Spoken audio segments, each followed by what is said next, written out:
E aí, pessoal, tudo bem? A gente está aqui para mais um podcast do nosso quadro. Virando o bicho.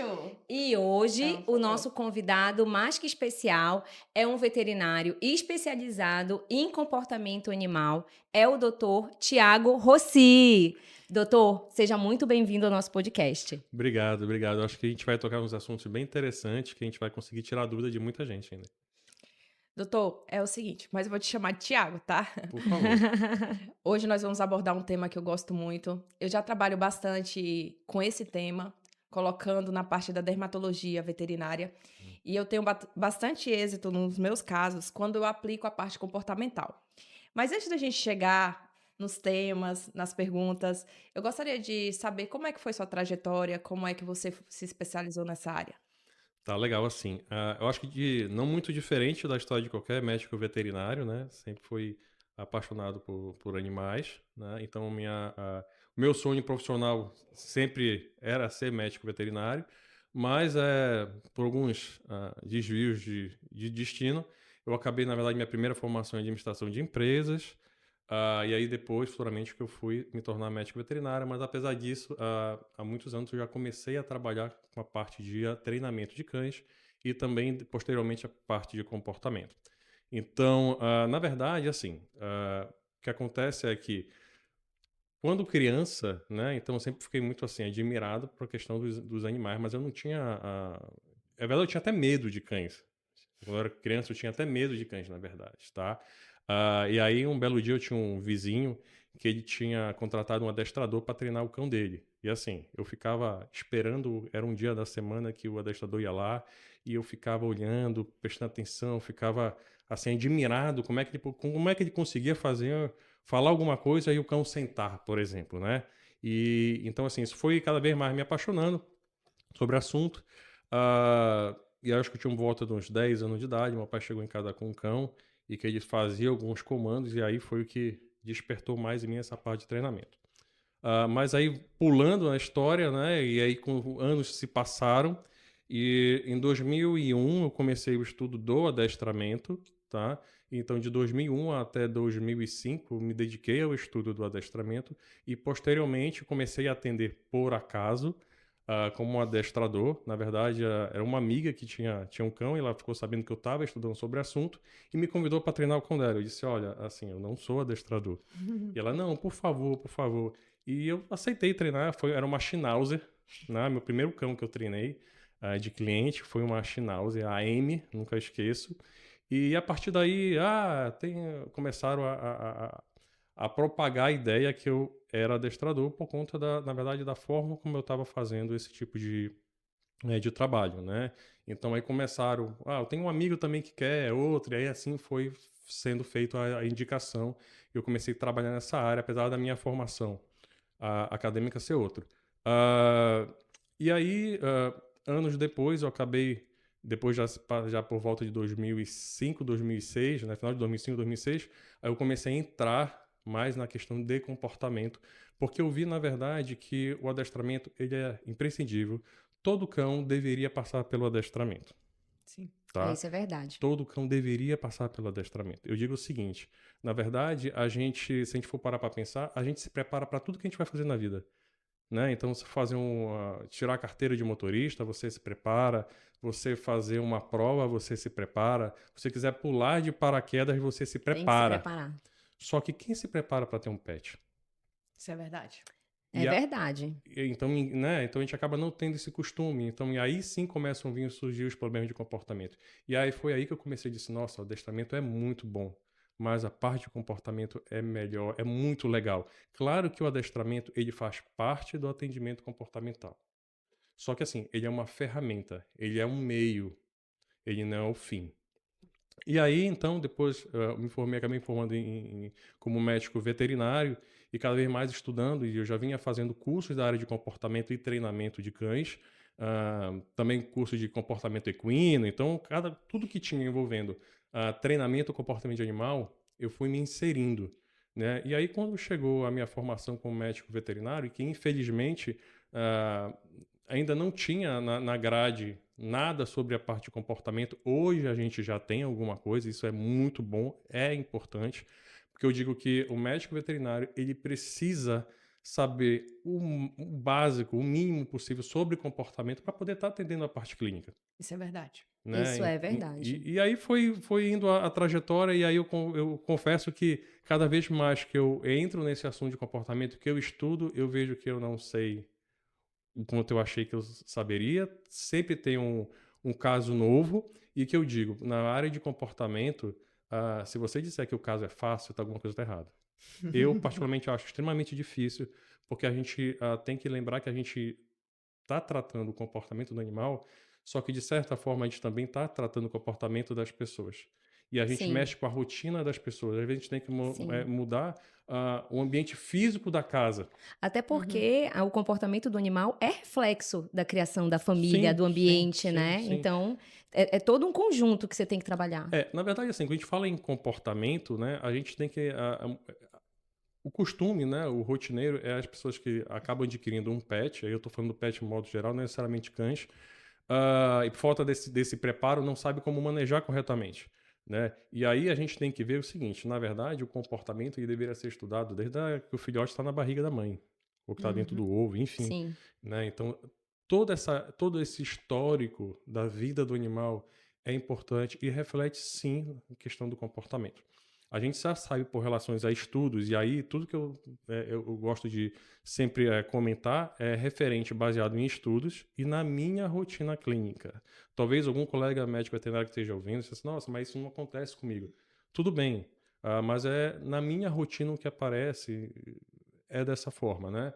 Então, assim, uma mãe que ela não é estressada, que ela está bem nutrida, que ela está bem de saúde, provavelmente ela vai dar uns filhotes mais seguros, pensando mentalmente pensando, né? Então, assim, a gente já sabe isso sobre estudos, né? Que eu comprovo isso no atendimento, na minha rotina, na minha casuística, que filhotes que são retirados muito cedo do convívio dos irmãos de ninhada apresentam, sim, distúrbios comportamentais, principalmente a agressividade e a ansiedade. E adivinhe, é o comportamento que geralmente a gente mais tem atendido em relação ao consultório, É tá? verdade. Então, toda a vida do animal é importante para a questão do comportamento. Pode falar. Tiago, eu achei interessante tu falar da questão do preparo, né? Isso é verdade. Para tudo a gente tem que se preparar.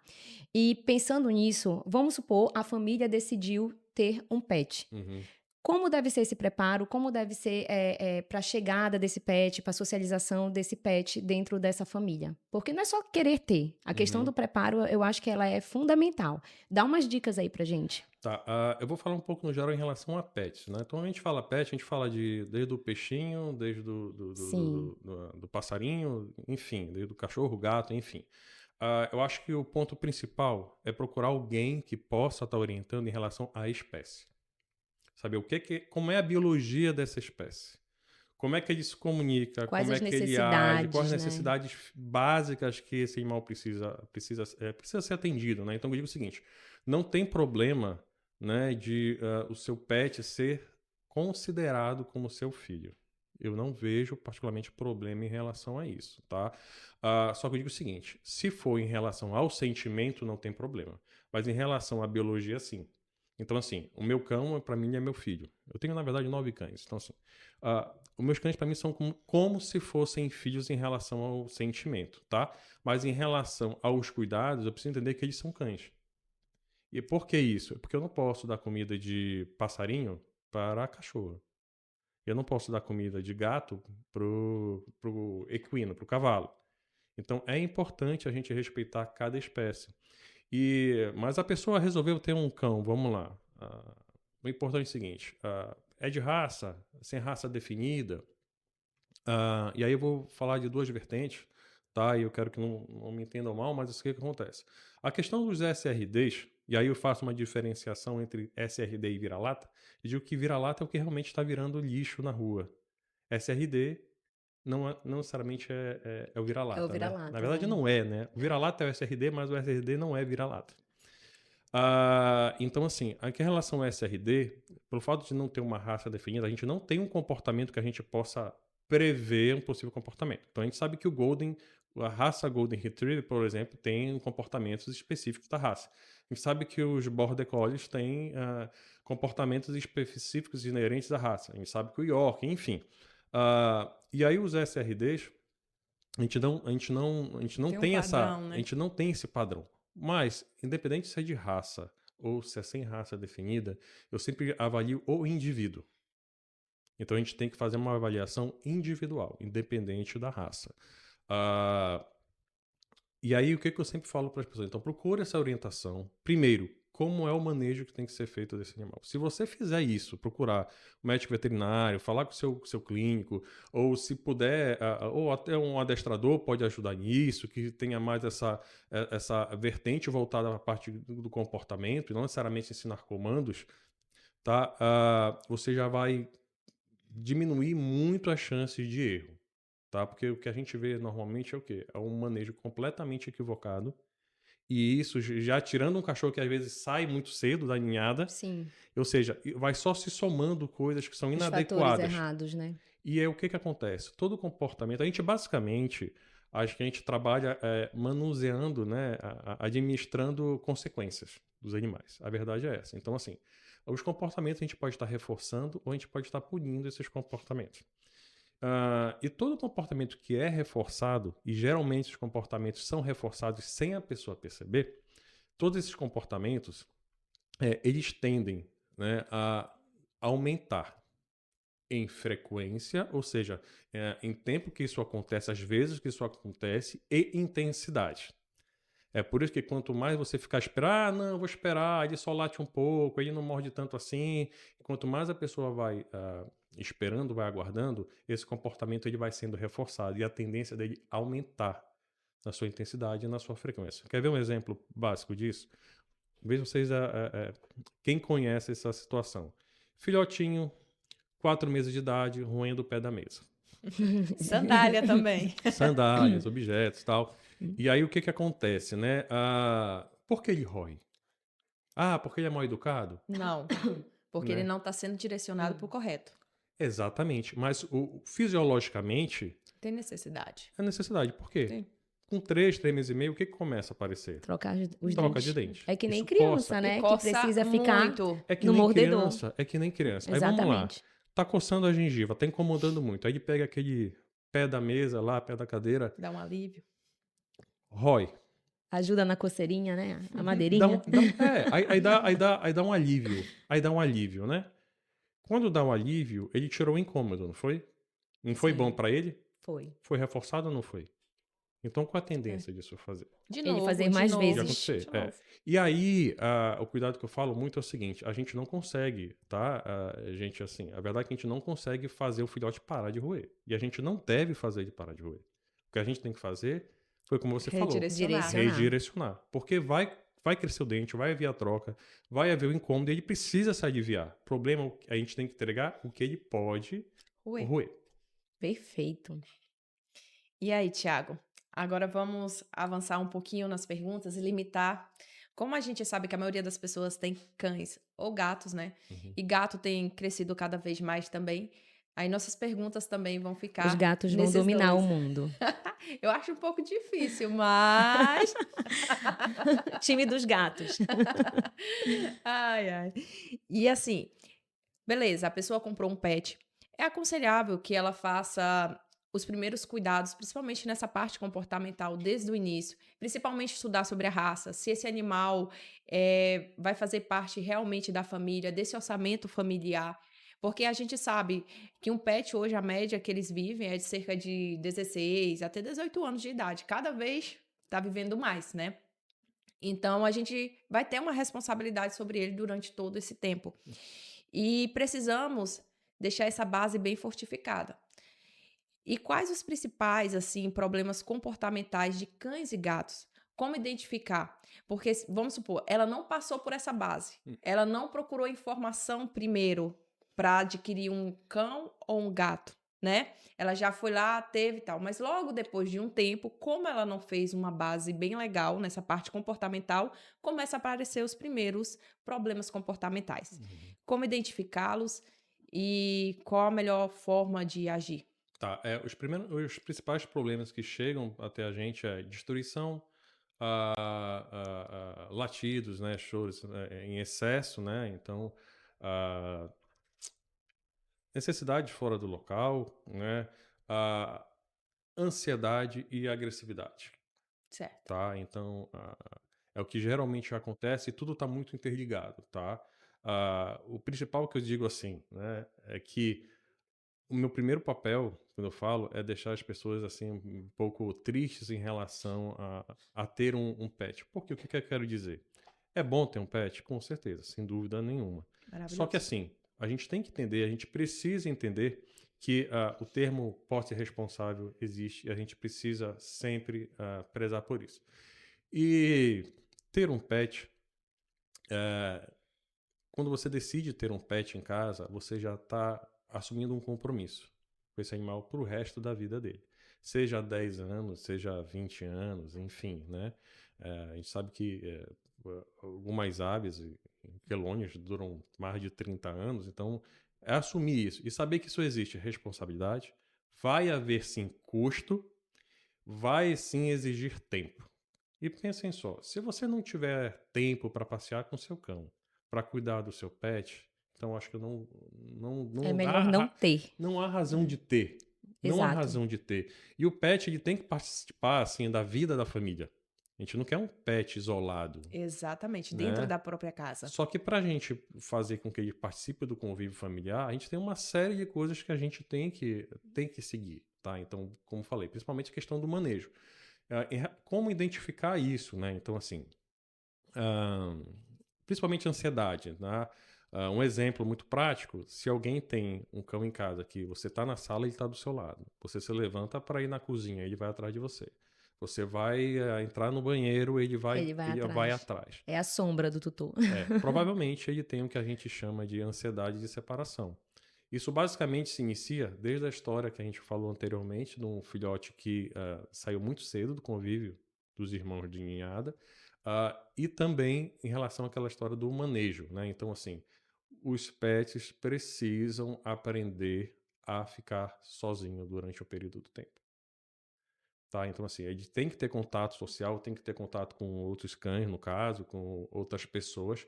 Só que a gente tem que acostumar eles, a gente tem que ensinar eles que também ficar só em algum período, ok, tudo Tudo bem, bem, tudo não é o fim bem, do tudo mundo, Eu vou bem. né? retornar.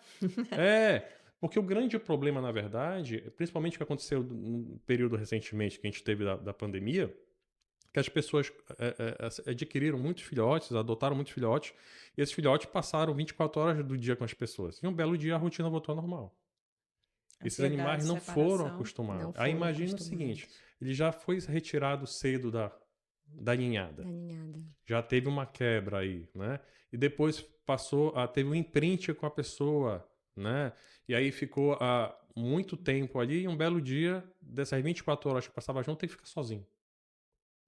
Exatamente. E aí começaram a ter os distúrbios, tá? Mas assim, independente do problema de comportamento, então a gente tem que entender o seguinte, a gente precisa promover uma rotina para esses animais, tá? E aí o que eu digo, né, da história de que a gente fala muito sobre enriquecimento ambiental, ultimamente, né, é uma coisa que está muito em alta, Em alta. só que a gente tem que ter a pergunta que fica, será que a gente tem que ter um ambiente rico ou uma vida rica?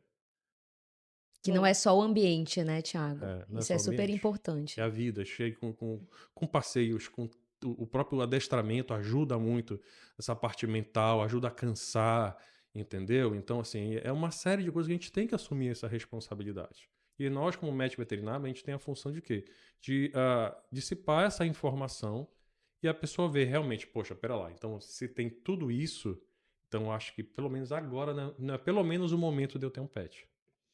É, e é importante também esses pontos, porque são pontos que o veterinário pode trabalhar, né? São pequenos detalhes que podem ajudar aquele animalzinho a ter uma vida mais feliz, aquela família, Sim, que a gente sim. sabe que um distúrbio de comportamento ele não afeta só o animal, Não. principalmente em relação à agressividade. Se torna um problema dentro da Social. família, né? Ele atinge a sociedade.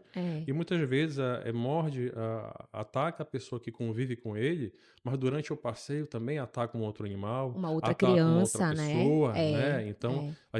eu digo que a gente tem que preparar os animais, assim como falam, né? prepara os filhos para a vida. A gente tem que preparar para isso. Então, voltando ao que a gente falou agora rapidamente sobre o adestramento, para mim, realmente, todo cão precisa passar pelo adestramento básico. Adestramento não tem nada a ver com robotizar os cães, Sim. tá?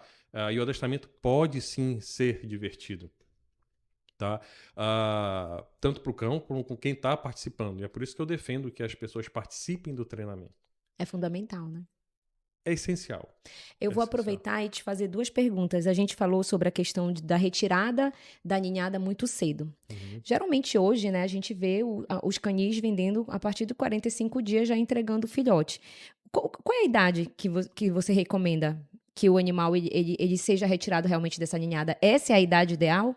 Tá, assim, os estudos mostram, né, mais uma vez, que por volta de ficar até 60 dias convivendo é uma boa. Melhor, né? Alguns estudos estão até querendo apontar que se você passar muito do tempo, você também acaba prejudicando, mas assim, não tá nada definido, né? Sim. A questão do comportamento animal é uma coisa que ainda não tem muita coisa definida. Tem linhas de pensamento e é por isso que a gente tem que acabar fazendo essa correlação da teoria ou do que está nos estudos, nas pesquisas, com a nossa rotina.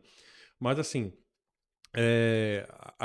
essa grande questão, né? Então, assim, do tempo é ficar pelo menos até 60 dias. Porém, não adianta também ficar 60 dias ali com os irmãos e o manejo ali, por exemplo, do canil está completamente errado, equivocado. né? Não adianta. Sim.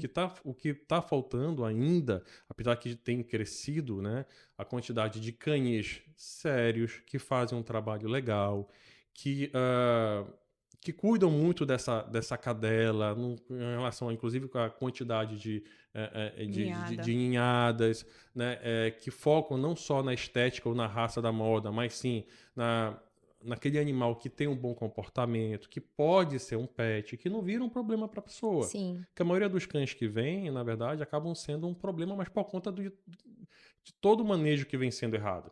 Vários fatores somados, né? Imagina o quanto seria legal se... e tem quem faça isso, tá? Tem canis sérios que fazem isso. Então, assim, quanto seria legal se esse filhotinho, quando chega na casa da pessoa, já da sua nova família, né? Já chega fazendo as necessidades no local correto. Perfeito, isso pode né? ser feito no canil. A gente sabe que... Já evita muito estresse. Evita muito estresse. A gente sabe que... Os gatos já vêm, né? Defendendo meus amigos. Aí já é outro departamento. Essa é a grande vantagem Tô brincando, Thiago, só para dar uma... Mas essa é a uma grande puxada vantagem, de saco. mas essa é a grande vantagem dos gatos. Então, assim, por que 45 dias, né? O que a gente tem com 45 dias? A gente tem o início, entre aspas, do período vacinal. Hoje a gente já sabe, né, que não necessariamente tem que começar com 45 dias. Sim. A gente tem que individualizar cada vez mais o atendimento. Tem que entender como foi a vacinação até da mãe, né? Para você tomar a sua decisão. E assim, a gente sabe hoje, né? Então, assim, tem grandes profissionais da área de imunologia que já há algum tempo, né, falam, né, propagam pra gente, a parte técnica, que o importante é que a última vacina, seja a terceira ou a quarta, falando, por exemplo, de uma múltipla, seja feita com um animal com 16 semanas de vida. Então, isso vai interferir na primeira dose, quando vai ser feita essa primeira dose. E outra, será que aquele filhote realmente está apto para receber a vacinação com 45 dias? A gente não consegue saber sem ter uma titulação dos anticorpos maternos. Uhum. Então, coincidiu a história da vacinação, que geralmente, né, o que acontece vai com 45 dias, para, na verdade, essa vacinação já ficar por conta do tutor. Do tutor. Que o canil não quer gastar, né? E, na verdade, eu vou até fazer um parêntese aqui, tá? Eu gosto muito do termo responsável. Então, quando a gente fala... Se a mãe ou o pai vai na escola, numa reunião de pais, né, e mestres, então, acho que ainda existe isso. É uma reunião com os responsáveis. Então, o termo que a gente falou ainda agora, posse responsável. E aí, posse, gente, assim, não tem nada a ver com claro que a gente não está tratando nenhum animal como objeto, como... então, assim... Mas, assim, é posse no sentido de responsabilidade. Então, eu propago muito a ideia do conceito, né, do termo de responsável pelo animal e não tutor. Apesar de que, na verdade, a gente tem que mais se importar com as nossas atitudes e com os termos que estão sendo usados. Porque isso aí não vai mudar. Se eu chamar de pai, mãe, responsável, tutor... não adianta de nada. O que importa é o manejo adequado. A responsabilidade, né? Antes de eu te deixar na próxima pergunta, só mais uma curiosidade. A questão do falar. adestramento que o Thiago colocou, que é importante que todos os animais passem, é uma dica importante que ele dá. Qual é a idade que o tutor deve se preocupar em chamar um adestrador para fazer aquele adestramento básico, para ele ter um animal bacana, feliz dentro de casa? Tá. Primeiramente, como a gente estava falando, né, de ter uma preparação antes de ter um animal. Então, assim, o que é que um periquito precisa? O que é que um gato precisa? O que é que um cachorro precisa? Eu vou ter que adequar a minha casa. Será que eu consigo fazer isso? Será que eu tenho tempo? Então, o primeiro passo é isso. Entender sobre a espécie, ter esse tipo de orientação que o médico veterinário é a pessoa que vai conseguir dar essa informação. E aí, a idade que eu costumo dizer é quando chega em casa. Tá, independente da idade, é quando chega em casa que vai começar. Quando chega em casa. O que acontece os animais, assim como nós, a gente aprende durante todo o período da nossa vida. E o comportamento também muda durante o período da nossa vida. A grande questão, na verdade, é o quê? Quanto mais tempo se passa, mais vícios vão se adquirindo. Então é muito mais fácil, né, a gente iniciar alguma coisa com a mente em branco do que a gente ter que apagar uma série de coisas, às vezes experiências ruins, né? Então imagina que a primeira ida para o consultório não deveria ser, mas a primeira ida de um filhote do consultório é para fazer a primeira vacinação. Ou seja, um trauma, né? Não é legal, entendeu? Então a gente teria que fazer isso, sabe? Então assim, ou então um belo dia o cachorro tem que ir para o banho tosa. Não é legal, a experiência não é legal.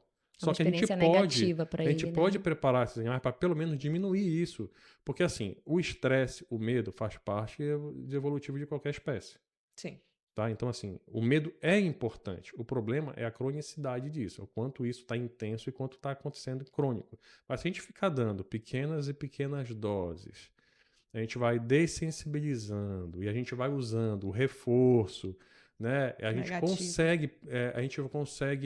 consegue pelo menos minimizar isso, eu tenho certeza.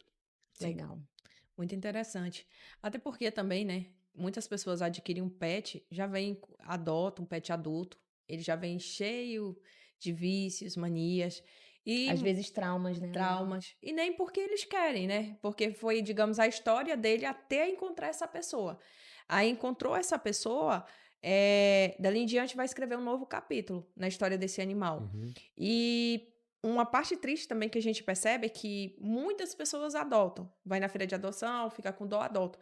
Mas depois de um período de 2 meses, 3 meses, eles devolvem, que é mais traumático ainda. Né? É mais traumático. Por que eles devolvem? O animal já vem adulto, às vezes também vem já um pouquinho ali com 7 meses também, né? Já não é tão filhote, já tem alguns vícios, eles não conseguem adequar dentro da família, não querem ter essa responsabilidade que assumiram naquele início, né? Naquela adoção, e desistem. Isso é um trauma pior do que se tivesse deixado o animalzinho lá. E eles não entendem que na hora que eles fazem esse trabalho de adotar o animal, é interessante eles lembrarem, poxa, eu não preciso devolver. Vou procurar um médico veterinário para me ajudar na parte comportamental. Evitaria a devolução desses animais, né? Assim, a questão das ONGs, né, que a gente tem, eles fazem, tentam fazer milagre, né? Então, assim, o falta de apoio, a quantidade de animais, né, a dificuldade, como a gente falou, ter um animal, ter um pet, existe custo. Então, imagina um local que tem com vários animais juntos e que vieram de situações mais adversas possíveis, né? E aí o que acontece é que, como eu gosto de dizer, né? Quando você assume essa responsabilidade, aí mais uma vez posse responsável e responsável pelo animal, você tem que entender que o animal que geralmente ele veio de adoção, muito provavelmente ele já passou por alguma coisa adversa, passou por alguma dificuldade. Sim. Então você já tem que imaginar que dificilmente, assim, eu vou falar mais uma vez na minha rotina, na minha casuística, a quantidade de animais que são adotados, basicamente assim, a cada 10 animais que chegam até mim para ser atendido, que vieram de adoção, dificilmente, pelo menos 8 não tem problema de comportamento. Distúrbio comportamental, principalmente voltado para traumas, entendeu? Mas o que acontece? A gente precisa entender que o comportamento, ele muda. né? Então, assim, mais uma vez, estudos já mostram também, é muito interessante, que demora em média de 6 meses para um animal demonstrar seu real comportamento. Sim. Então, às vezes, aquele animal que está muito quieto, ou ao contrário, que ele está aprontando, quando chega por volta de 6 meses, aí a questão da pesquisa é que ele começa a demonstrar comportamento. E às vezes a gente tem essas evoluções justamente nessa época. E aí a gente sempre vai dando uma forma de a gente ir catalogando esses nossos atendimentos e a gente vê que isso realmente acontece. Então, em média, os animais que são adotados ou que são adquiridos em canis. E aí, quando eu falo canil, eu sempre vou falar em canil sério, responsável, que cuida dos animais com respeito, que não são fábrica de filhotes. Aqui eu não vou tocar no assunto. Que não são exploradores, né? Não vou tocar no assunto em relação a isso, tá? E aí, fazer mais um parêntese. Os canis, eles são importantes. Tá? Eles são importantes porque eles são os grandes preservadores das raças. Eu volto mais uma vez, os canis sérios. Se não tiver os canis, vai chegar um momento que a gente não vai ter esses animais. A raça pura, né? Não vai ter. Tudo misturado. E a gente precisa, é que quando a gente fala em cães de raça, a gente tem que lembrar que tem um cão policial que vai ajudar, de repente, no desaparecimento de uma pessoa, achar essa pessoa. A gente vai ter o cão de assistência, então pessoas com dificuldade, né, de visual ou de locomoção. E me desculpem, mas os cães SRDs, eles não foram selecionados anos e anos para isso. E A gente nem sabe como, às vezes, como vem essa genética, porque é tanta mistura, tanta né? mistura, a gente não sabe. Então, assim, são importantes. Na verdade, assim, todos os animais são importantes. O que a gente precisa diferenciar e separar são os bons dos ruins. E a gente fala de profissional, a gente fala dos canis. Então, a gente tem que tratar com respeito, né? Então, a gente tem que ter essa importância. E aqui em Belém, tem algum canil assim? Olha, assim, cada vez mais os canis estão procurando, tá? Então, assim, tem sim crescido muito os canis que não ficam botando a fêmea para casalar em cada cio, que se preocupa com dar uma alimentação de qualidade, uma vida de qualidade, tá?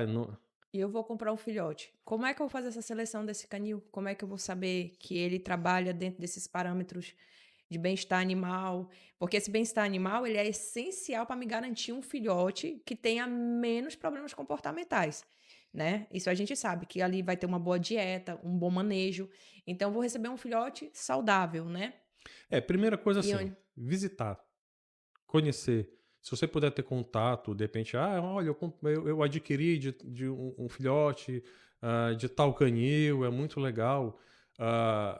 O primeiro ponto é ter esse contato com a pessoa e conversar, e conhecer, e não ter pressa para escolher. E entender que, assim como nós, cada cão tem a sua personalidade, né? Então, tem filhote que vai servir muito bem para uma família e para outra família vai ser um desastre. Boa, essa é muito boa. Então precisa de uma orientação. A gente tem em todas as capitais, a gente tem os kennel clubes, né? Então os clubes das raças, que aí você pode estar entrando em contato e de repente ter uma lista de criadores e você procurar ter alguma referência. Tem que ter alguma referência, tá? Precisa ter alguma referência. E aí a questão comportamental, ela é imprescindível. A gente precisa entender que os filhotes que chegam até a nossa residência, quem chega até a nossa residência de alguma forma, seja comprado, seja adotado, eles estejam saudáveis, né? Tanto fisicamente, tanto pensando em patologias clínicas, como também comportamental. Tá? Muito dificilmente, vou ser bem sincero para vocês, eu não gostaria que fosse assim, mas pelo menos 90% das famílias que eu atendo tem problema em relação ao manejo. Eu não estou falando que são problemas sérios, mas são ajustes que precisam ser feitos. E muitos problemas comportamentais, né, isso que é mais interessante, se resolvem com o manejo. Porém, a gente também não pode, e aí eu sou contra a ideia de que a gente faz milagre. Com certeza. Tá? Então, assim, hoje as pessoas estão muito ligadas no imediatismo, querem resposta muito rápida, né? Não dá. Não dá. Para a gente ser médico veterinário, a gente tem que passar anos ali na faculdade, estudando, aprendendo. Para a gente fazer qualquer tipo de coisa daquela preparação, né? A gente tem que passar tempo para ter o resultado disso, né? Quem que está fazendo uma dieta, quem vai para academia, não vai acontecer da noite para o dia. Não vai acontecer. E se acontecer, não vai ser sólido. E aí que as pessoas se frustram. Entendeu? Então, assim, eu sempre vou focar na história da preparação. A gente precisa se preparar. E paciência, né? E paciência. E falando aí das melhores abordagens para lidar com os problemas, eu queria saber como é que a gente pode abordar de uma forma sucinta, obviamente, que eu acho que a melhor coisa é procurar o especialista, mas a questão da agressão e da ansiedade de separação, principalmente dos cães, né? Falando dos cães agora. E também da destruição de objetos. A gente falou um pouquinho já sobre a destruição dos objetos, né? Quando a gente falou daquela questão de morder. Mas aí um cão agressivo e um cão que tem essa ansiedade de separação? Alguma dica de um manejo já inicial, que já pode ir ajudando, obviamente, até procurar o especialista? Quer ver uma coisa bem simples e que todo cão teria que fazer? Passeio. Passeio. A minha regra que eu sempre falo é o seguinte. Olha aí, viu, pessoal? Peguem essa dica. E assim, passeio é a coisa mais acessível que alguém... E é o mínimo que a pessoa pode fazer pro seu cão. Eu já ia dizer, é o mínimo É o que uma mínimo, pessoa é tem o que mínimo. fazer pelo seu cão, né? Se não tem tempo para o passeio, tudo que vem depois para qualquer tipo de opção de tratamento não vai funcionar. Né? Então, o passeio é o mais próximo do que é o acessível, do que é fácil para a pessoa fazer. Então, a minha regra é quanto, né? Quanto tem que passear? Vamos lá. É um idoso? É um filhote? Se for idoso, a gente tem que ter cuidado, porque a gente sabe que tem desgaste muscular, de repente esse animal já perdeu massa muscular, de repente ele tem um problema articular. E filhote está em formação. Então, filhotes e adultos, idosos, é sempre evitar, principalmente, né, essas duas indivíduos, evitar os exageros. Tá? Mas a minha regra é passear no mínimo uma vez por dia, quanto mais melhor. E aí quando eu falo passeio, eu não estou dizendo de 1 hora de passeio. Porque tem cão que você vai dar a volta no quarteirão e já tá... Ele já nem quer, né? Já não quer. Entendeu? Só quer estar lá olhando a rua um pouquinho e voltar para casa. E aí, mais uma vez, a questão da individualidade. Quanto o meu cão tem que passear? Aí a gente tem que analisar o quanto esse animal necessita desse passeio. Né? Tem que dar... É um border collie? Vai ter que ter 3 voltas no quarteirão. E aí, o que acontece? Tudo realmente é como você maneja isso, né? Por exemplo, um assunto bem interessante é que, assim, em relação às raças que podem ter em apartamento. Eu tive border collie em apartamento durante anos. Eu nunca tive problema com isso. Mas é um cão muito agitado. É maldade. O ideal é que ele tivesse num quintal enorme. Gente... Mas depende do manejo. Depende do manejo. Depende do manejo. É muito melhor, lembra da situação da uma vida rica do que um ambiente rico? É muito melhor um cão que tem rotina de atividade todo dia, que mora num ambiente menor, do que ele morar num quintal maravilhoso, né, paisagismo maravilhoso, e ele não tem nada na vida dele. E não interagir não com sair para nada. passear. Entendeu? Então, é possível ter cães de qualquer porte no apartamento? Sim. Eu tive, sempre tive. Mas a questão é, quanto você está disposto para pagar o preço por isso? Perfeito. Interessante, assim, fazendo um resumo, né, do que se foi abordado, a gente sabe como é importante ter essa responsabilidade sobre o pet.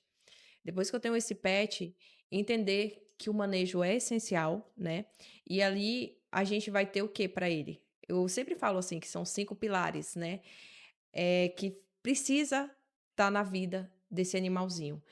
O adestramento, né? Que no caso o adestramento positivo, que você quiser, você vai abordar um pouquinho mais sobre isso, que é só para tirar uma dúvida do tutor, essa diferença do adestramento positivo para o punitivo, o enriquecimento ambiental, né?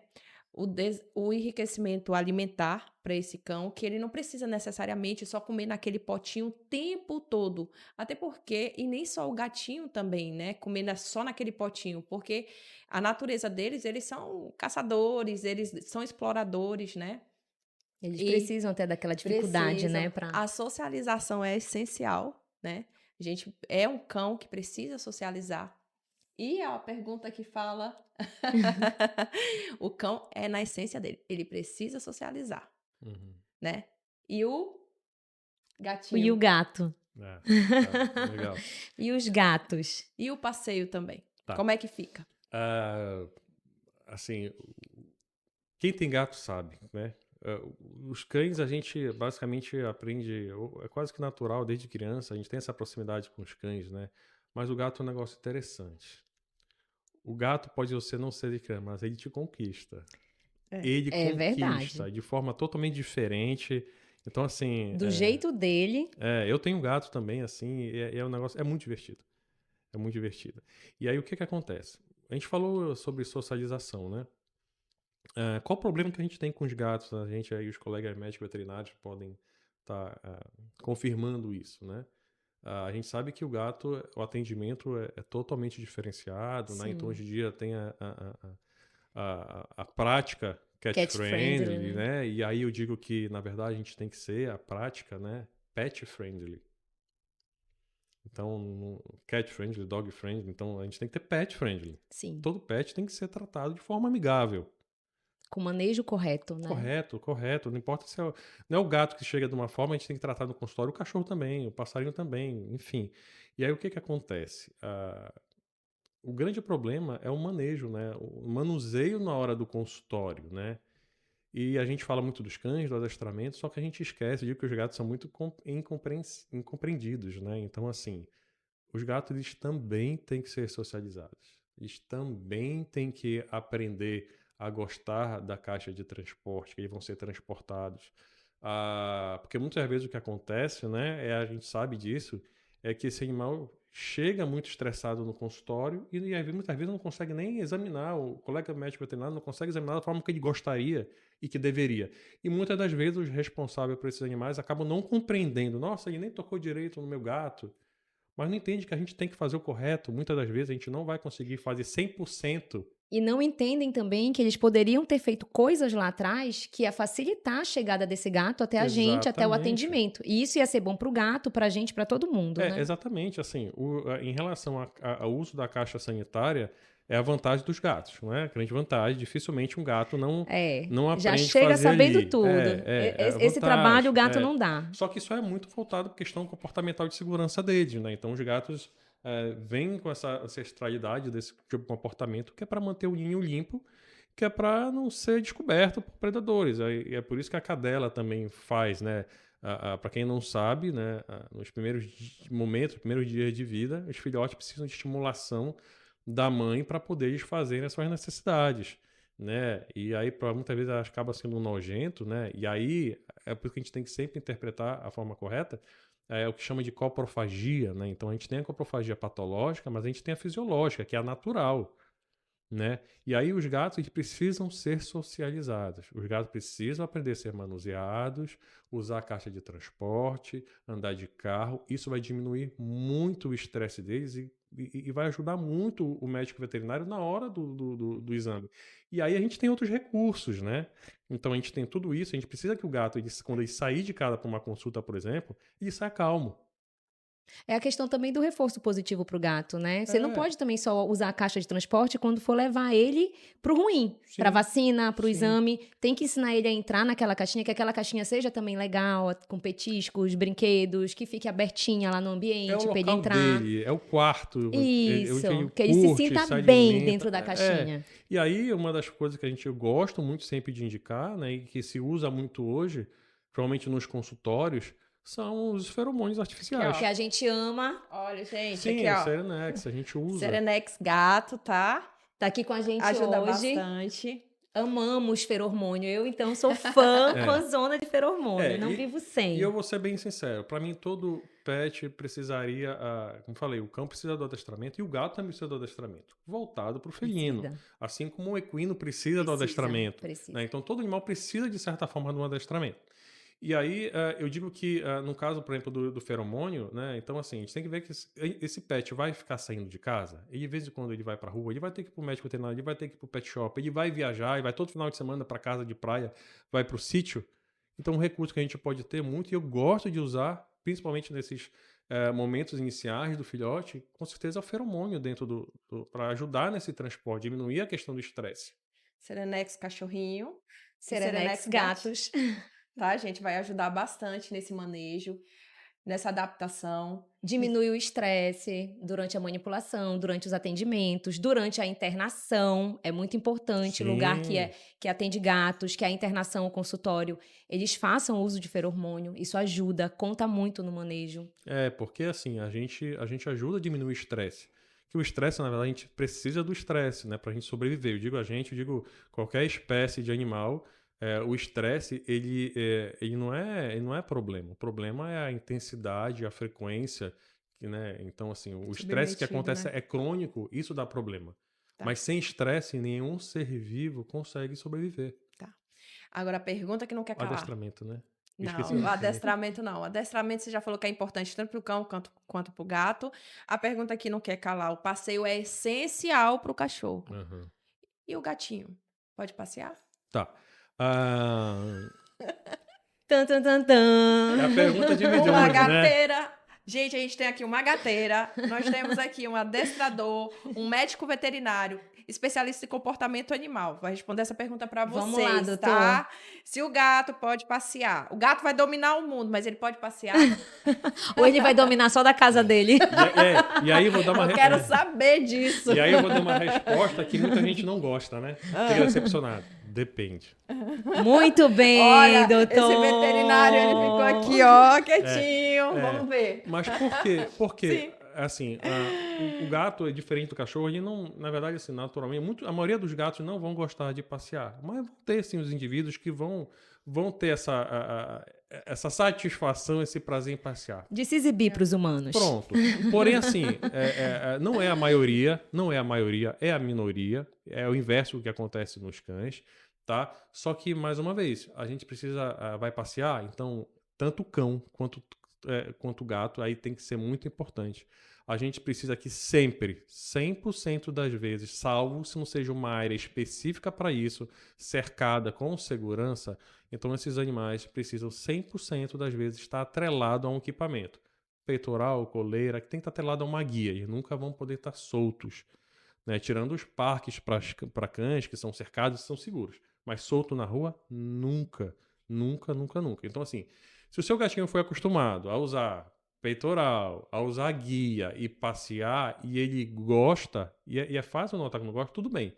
Mas se ele não gosta, respeite, porque a grande maioria dos gatos não vai gostar de passear. E tá tudo bem. E tá tudo bem. É o jeito dele. Tá tudo bem. A gente tem que entender isso, né? Tem gente que não gosta de abraço, tem gente que gosta de abraço, e tá Exato. tudo bem. E tá É a tudo individualidade de bem. cada um. Porém, o que a gente tem que lembrar esse gato pode não passear, mas ele precisa fazer atividades. Então, hoje em dia, né, os ambientes gatificados, com prateleiras, então, hoje cada vez tem mais ideias de opções, e eu uma mais linda particularmente que a outra. confesso que eu acho que fica super bonito o ambiente. Ah, eu amo. Entendeu? Eu acho lindo. Então, os brinquedinhos para gato, para a gente brincar de caça, né? Então, colocar o alimento, não necessariamente no chão, mas colocar numa prateleira que tenha que subir, pegar o alimento, né? Os brinquedos inteligentes que ele tenha que estar ali batendo cabeça para ficar retirando o alimento, e isso aí para qualquer espécie é importante, porque assim, a gente não está tratando os animais como deveria ser na natureza. Tá? A gente entende que os animais são domiciliados, né? Moram com a gente, são domesticados, e nunca vai ser igual à natureza. Nunca vai ser igual à natureza. Então a gente tem que fazer alguma coisa que a gente possa, pelo menos, chegar próximo do que seria. Agora sim, uma coisa muito importante também é assim, a gente nunca vai... se fala muito em relação às 5 liberdades dos animais. Só que assim, o que é liberdade? Liberdade é muito relativo. O que é liberdade para mim não necessariamente é liberdade para você, tá? E assim, a gente nunca, na minha humilde opinião, a gente nunca vai conseguir alcançar isso. Por quê? Dentre essas que são muito discutidas, né, falado sobre as 5 liberdades, tem a liberdade do animal poder demonstrar o seu comportamento natural. Ou seja, então a gente está aceitando que o comportamento natural é o móvel, é acabar com aquele jardim, com aquele paisagismo, é fazer as vocalizações que queira fazer, né? Então, assim, na verdade, dificilmente a gente vai conseguir entregar isso, aceitar o comportamento 100% natural. E aí uma coisa importante que aí eu acabei deixando passar sobre do adestramento positivo para o adestramento punitivo. tá? O adestramento, então, ele tem que é importante para a vida do animal. Qual é o objetivo do adestramento? É fazer o cão fazer truques, comandos para ficar bonitinho e chamar atenção? Não, isso é legal, é divertido, é divertido. Tem sua funcionalidade? Tem sua funcionalidade. Porém, o objetivo é comunicação. Sim. Então, aquela comunicação que às vezes se perdeu lá com do filhotinho, a gente consegue estabelecer uma nova forma de comunicar, tá? E aí o adestramento positivo e o adestramento negativo não tem nada a ver em adestramento legal e adestramento ruim. É adestramento bonzinho e adestramento malvado. Quando a gente fala em comportamento, tudo que a gente fala em positivo, a gente não está falando em ser legal, a gente está falando em adicionar. Quando a gente está falando em negativo, a gente está falando em remover e não de ser ruim.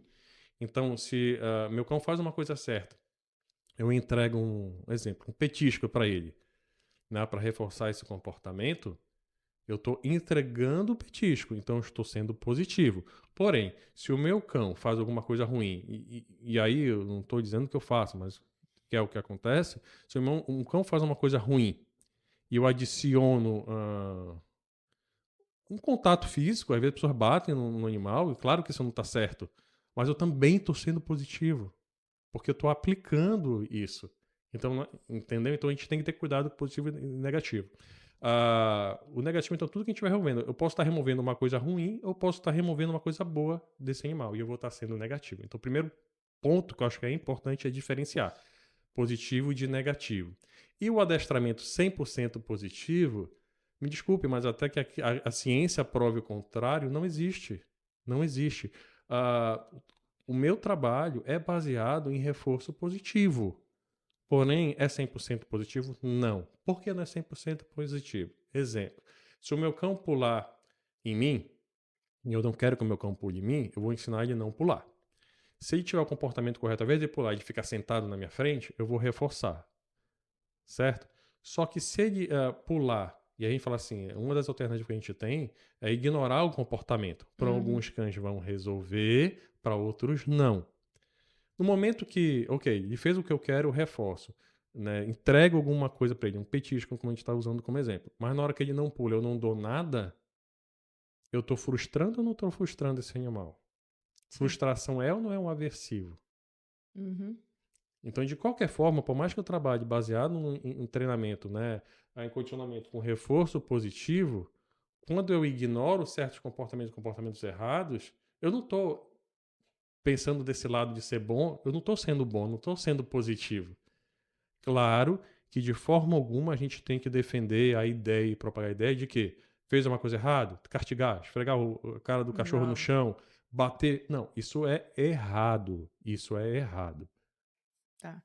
Até porque também, né, a gente tem bastante queixas com relação que, pelo menos assim, quando eu vou atender alguns animais, doutora, ele fazia adestramento, só que o adestrador chega aqui, ele pegava, ia dar um passeio com o meu animal, não aceitava usar o peitoral, a única coisa que ele aceitava é usar o enforcador, e aí o animal voltava triste, entendeu? É muita queixa com relação a isso. Então, essa questão desse adestramento punitivo, porque ele viu o adestrador vindo, ele já se tremia todo. Então, você vê que ali não era legal para o animal, porque ele não estava, digamos, fazendo um trabalho de adestramento, ele estava fazendo um trabalho que estava trazendo trauma para os animais. Amedrontando, né? E a gente precisa, como tutor, perceber isso, né? Sim. Já perceber que seu animal ele não está se sentindo à vontade, não está se sentindo bem, porque de uma atividade que poderia ser, digamos, próspera, vai ser pior. Vai causar sérios traumas que depois vai ser irreversíveis até. É assim, como qualquer área profissional, a gente precisa entender que existem bons profissionais e existem mais profissionais. Ou existem profissionais que estão mais atualizados, e aí, interessante isso, quando a gente fala em adestramento positivo, né, quando se fala muito, você acha que é novo. Não, a gente está falando coisa da década de 70. Isso é bom. A gente está falando da coisa da década de 70. Só que assim, antigamente, né, nossos avós provavelmente passaram pelo período ali educacional na escola por palmatória. Sim. Ninguém achava bom, mas achava normal. Só que a coisa evoluiu.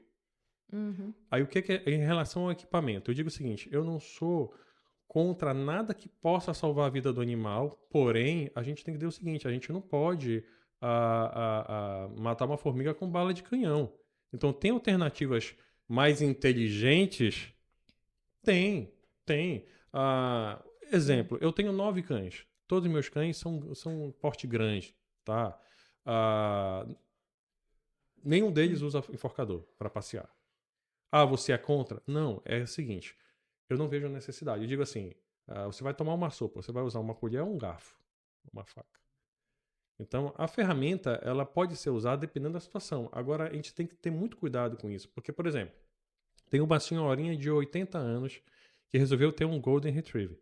Por mais que ele seja dócil, ele tem muita força, né? E se for a alternativa de ter que usar um equipamento para conter, para essa senhora não vir a sofrer um acidente, a gente pode usar. Porém, a minha sugestão é sempre fazer uma forma mais interessante, mais inteligente e, principalmente, mais justa para o animal. Exatamente. Porque o grande problema é o foco na repreensão. E o que a linha que eu sigo é ensinar o comportamento adequado e não suprimir os errados.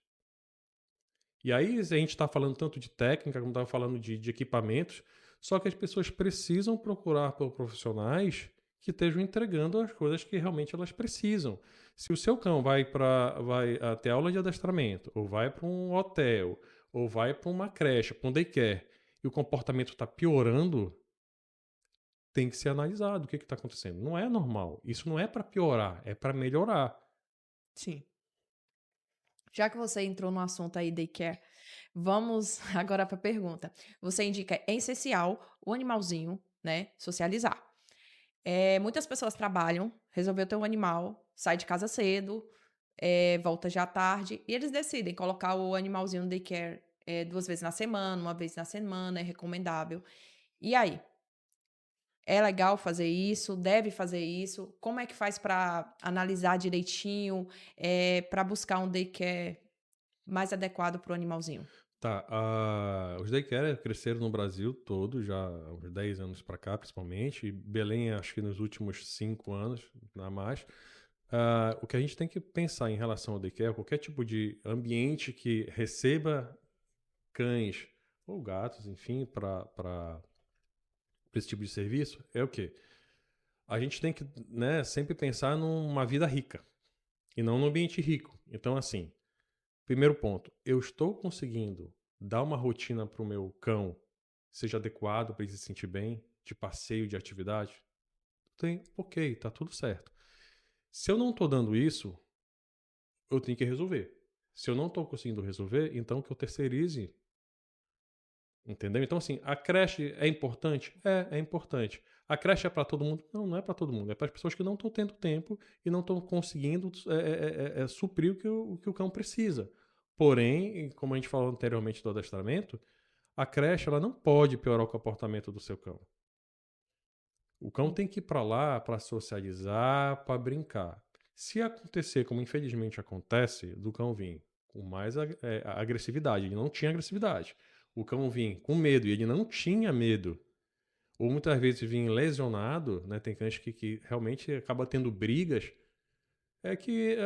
Não é um ambiente que o seu cão deveria estar.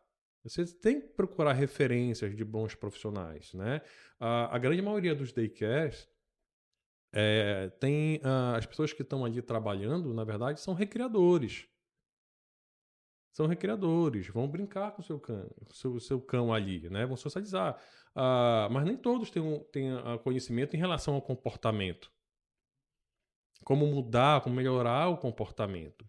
E tem coisas, né? Pensando mais uma vez na individualidade, ver que tudo está muito interligado. Tem estratégia de enriquecimento ambiental que eu não julgo que seria o ideal para certos cães, que ocorre normalmente no daycare. Exemplo. E aí eu volto a dizer, eu não estou dizendo que está certo ou que está errado. Estou dizendo que, assim, que a gente tem que aplicar coisas que sejam direcionadas para cada indivíduo. Então, como acontece, né? Então, por exemplo, tá no daycare, ensina a ficar brincando com folha de coqueiro, folha de palmeira. E quando esse cão voltar para casa e tiver aquela palmeira, ele vai pegar. Ele vai pegar porque ele foi ensinado a fazer isso. Ele brincou com isso. Aí já vai gerar outro estresse. Outro problema. Então, só que isso é administrável. Sim. Então, a gente sempre tem que focar no indivíduo. Sim. Ah, isso é errado? Não. Dependendo do animal, pode ser que venha a dar problema, pode ter consequências, entendeu? Então, sempre você tem que procurar o estabelecimento ou um profissional. O estabelecimento Fazer está uma falando aula de experimental também, né? Conhecer o Verificar, ambiente. conhecer o local. conhecer, ver com pessoas, conversar com pessoas que tiveram experiência Com naquele aquele local. É. Entendeu? A gente precisa ter referências em relação a isso. Mas o serviço em si, de adestramento, de creche, dos passeadores, se for feito da forma correta, eu acho que é uma grande ajuda que a gente tem. É uma Isso grande é verdade. possibilidade, uma ferramenta. Se forem os profissionais adequados, capacitados para isso, eu não tenho dúvida que tem benefícios. E se tiver errado, verifique, porque alguma coisa está acontecendo de errado. Muito legal. Estamos chegando ao fim, infelizmente. Esse Ai. assunto foi maravilhoso. E É. antes da gente encerrar, eu queria agradecer aqui os nossos parceiros, Sim. né? Primeiramente, a gente queria agradecer ao Laboratório Averte, o laboratório que está com a gente desde o início do Olha nosso esse produto projeto. aqui, ó. Produtos maravilhosos, produtos de primeira qualidade, tanto para cães quanto para gatos. Aliás, para gatos, eles têm uma linha em pasta que eu amo também, né? A fã dos gatos. E também, voltando aqui para o nosso assunto de hoje, tem um remédio natural, um suplemento, um calmante natural para aqueles animaizinhos que precisam, sempre indicado, obviamente, por médico veterinário, que é o Quetin, tá? Então, vocês que usam a linha da Averte aí, vocês estão muito bem servidos e é o nosso parceiro desde o início. Também, nossos outros parceiros. Quem Sim. mais, amiga? Aqui, ó, dos nosso look hoje. A gente já tem mais uma nova loja parceira, né? Que é a Elos, tá? Hoje a gente tá com look bem jeans mesmo. E é uma loja que a gente tem gostado bastante. É um parceiro muito, muito querido. Maurício, obrigado, tá? Nós também temos, assim, a nossa... Como é que se diz? Clínica do Coração, Vet Life. E sabe o que é legal, gente? O doutor Tiago... A partir de hoje, vai abrir a agenda para atendimento no Vet Life. Também será o nosso novo especialista do Vet Life. Também queria agradecer aqui a nossa parceira, a doutora Priscila Souza, advogada previdenciária, que também nos apoia nesse projeto, né? E hoje também um agradecimento especial à linha Serenex, que está aqui com a Olha aí, ó. gente, o Ferormônio que está apoiando hoje o nosso quadro de podcast. Doutor Tiago, muito obrigada pela presença. Adoramos esse bate-papo. Foi muito... A gente ganhou muitas experiências aqui, né? Muito aprendizado novo. E uma honra ter aqui com a gente. Obrigada por ter aceitado esse convite. E, Tiago, eu gostaria de fazer assim, sabe? Uma pergunta muito pertinente. Você vai fechar com chaves de ouro, né? Para esses tutores aí que o coração deles palpitam. Nós temos 2 problemas, tá? Hoje nós sabemos que a raça Spitz é a raça queridinha de Belém. Sabemos que eles têm, igual você falou, a raça tem a seletividade do seu comportamento. Então, é uma raça mais imperativa, late bastante, bem agitadinha, né? E muitos deles não fazem adestramento desde filhote. E quando eles crescem, ficam com alguns desvios de comportamento, digamos assim, vícios, né? Que eles acabam tendo comportamentos até mesmo para o nível bem agressivo, né? Que é difícil a gente ver um Spitz agressivo, mas tem, tá? Tem Spitz agressivo. E é engraçado que essa raça, quando o nível de estresse dela tá bem aumentada, uma das coisas que reflete bastante, que eu atendo, é a queda de pelo, tá? E outro problema que vem, por exemplo, quanto mais estressado ele fica, mais cai o pelo. Aí entra o desespero do tutor, né? Porque tem que ir para a parte comportamental. Eu quero que você fale um pouquinho com relação a essa raça. E também, para fechar com chave de ouro, que a gente agora tem uma abordagem que não é somente Shih Tzu, mas principalmente Spitz também, outras raças, que faz a coprofagia. Então, eu queria que você fechasse Spitz, coprofagia. Esse médico veterinário querido aqui com a gente, profissional excelente, tá, pessoal? Super recomendo. A gente vai trabalhar juntos, porque é muito importante a parte clínica com a parte comportamental. Então, fecha pra gente essa ideia aí do Spitz e coprofagia. Tá, vou falar um pouco no geral rapidamente. Então, assim, o ideal é que antes da primovacinação, da primeira vacinação, tá, você procure essa orientação do médico veterinário, da área de comportamento, para receber essa orientação em relação ao manejo, até como preparar para essa primeira vacinação. Certo. E muitas das vezes, na verdade, por conta da questão a gente sabe que precisa preservar, cuidar, por conta do animal ainda não está 100% protegido em relação à questão das doenças, por conta da vacinação, muitas vezes essa consulta, na verdade, não precisa estar com a presença do filhote no consultório. Pode ser uma consulta informativa, entendeu? Às vezes até antes da chegada desse pet em casa. Então, é importante. Em relação à ligação da parte comportamental para a clínica, ela é essencial. Inclusive, eu só posso dizer que o atendimento ele é realmente comportamental se eu excluir todas as possibilidades clínicas. Então, se passou pelo dermato, se passou pelo ortopedista, então... No caso da dermatologia, né? A doutora Beirou, Thiago, tá ok, não tem realmente a causa, a origem, não é dermatológica, então a gente vai no comportamental. Enquanto não tiver fechado a clínica, eu não posso dizer que é comportamental. E aí, por isso que os exames clínicos, o check-up é muito importante, porque me ajuda muito na área comportamental. E geralmente, quando ele vem de um colega, ele tem que vir já com esse check-up e a gente consegue agilizar mais isso. Em relação à coprofagia, né, então a gente tem a coprofagia fisiológica, que é natural, e a patológica. A fisiológica é da mãe estar lambendo, estimulando os filhotes, lambendo, né, e quando o filhote faz as necessidades, ela acaba ingerindo essas fezes, né? Isso é natural. O problema é quando esse filhote, né, chega em casa, ou esse cão até adulto, começa a comer essas fezes. Aí a gente tem que ver o quê? Essa parte clínica mais uma vez. Será que esse cão ele está ansioso? Tudo bem, mas será que ele não tem um problema? A gente tem que passar com uma gastro? Nutricional, né? Muitas das vezes é nutricional. Ou será que eu estou fazendo o básico, sabe? Aquele passeio diário, gastar energia. Então, antes de a gente fechar qualquer tipo de diagnóstico, a gente tem que primeiro ver se o básico do manejo está sendo adequado. Se o manejo estiver tendo tudo ok, então a gente vai cada vez mais fechando e para chegar nesse diagnóstico. Em relação à raça Spitz, né? Então a gente sabe que a gente conhece muito colega médico veterinário, atende muitos Shih Tzus, né? Com questão de coprofagia, que é comer, ingerir as fezes, né? Às vezes é as fezes dele ou de outro animal. Principalmente acontece o cão ingerir do gato, mas né? Só que a fezes do gato, né, assim, o alimento do gato ele é estritamente proteína. Então, assim, por mais que pra gente seja um mau cheiro, é atrativo. É muito atrativo. E se esse animal tiver uma deficiência nutricional, né, porque os cães eles conseguem, se eu tenho um recipiente com várias substâncias, né, então o cão ele consegue separar as moléculas, entendeu? Então aí que vem do trabalho dos cães de polícia, cães de faro. Então eles sabem várias moléculas, eles conseguem diferenciar isso. E o que é ruim pra gente, pra eles é atrativo. Eles estão ali não pelo cheiro, eles estão vendo ali a proteína que tem ali e que eles necessitam. E uma coisa que a gente não deve fazer, se o cão fizer necessidade no local errado, a gente não deve nada de pegar, esfregar o rosto no chão, esqueça isso, só vai traumatizar. Isso pode causar, se você ficar também dando bronca, que o cão comece a até competir e comer essas fezes para não levar bronca, para não levar bronca para esconder. Então, sempre o manejo vai ser essencial. A questão da raça em si é que antes eram os Spitz, né? Então, na época de muitos anos atrás, o que a gente tinha? A gente tinha os que sumiram um pouco, né? Da nossa rotina, que eram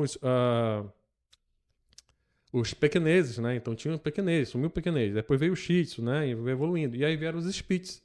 Então, assim, se reproduziu muito Spitz. E aí, talvez não tenham dado tanta atenção em relação ao comportamento. E, apesar desses cães serem de pequeno porte, esses cães também precisam de uma vida rica e precisam de atividade. Eles têm muita energia. Muita. Então, se você não gasta essa energia, provavelmente você pode vir sim a ter esse problema comportamental, se tiver excluído todas as questões clínicas, tá? Muito legal. E aí, pode fechar com chave de ouro. Muito obrigada pela sua presença. Eu que agradeço. Muito obrigada. Muito obrigada, Thiago, por ter aceitado esse convite. Esse tema de hoje foi muito importante. Eu acho que é um tema assim, que é essencial. Muitas dicas importantes foram dadas aqui. E a gente espera um próximo lá na frente, né? Quem sabe um direcionado apenas para os gatos. Ou para cachorro. Pessoal, eu espero que vocês tenham gostado. Esse foi mais um episódio do nosso quadro Virando Bicho. Até a próxima. Até a próxima, pessoal.